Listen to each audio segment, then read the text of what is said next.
Reed Richards is not a bad person. Let me explain. A growing sentiment I've seen over the past few years, and especially in some comments on my recent video about The Maker, is that Mr. Fantastic, aka Reed Richards, is a bad person. Now this just isn't really true if you're an avid Fantastic Four reader, or if you generally read enough Marvel comics like myself, but many people tend to believe it, which I believe is because of something I like to call the Pym paradox. I can't go super in depth on this, but essentially, Hank Pym is a bad person.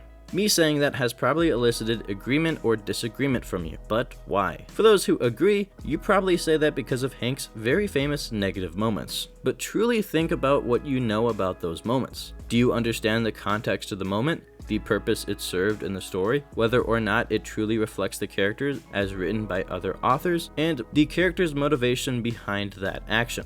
The answer is probably no. Hank Pym has done objectively bad things, but he's a nuanced character who can't conform to objectivism as many people like to pretend he can be, resulting in a negative opinion on the character that overrides the true version of Hank. A mentally ill scientist who tries incredibly hard to save the world, pushing himself too far, ultimately hurting those around him if he isn't able to be saved. Hank Pym is the most extreme version of this concept in comics, but the Pym paradox can also be applied to Reed Richards, as he follows a very similar concept. Reed has had moments just like Hank where he tries so hard to save the world that he ends up hurting those around him. However, Reed is genuinely one of the most noble characters in Marvel, and the biggest difference between Hank and Reed is that Reed has allowed himself a support system. The Fantastic Four is Marvel's first family for a reason, as they truly are a family. Reed would do everything in his power to save them, and they do everything in their power to save him. Even when he has done objectively bad things, it haunts him, and he does what he can to right his wrongs. He's not a bad person, just someone who can lose himself when left unchecked.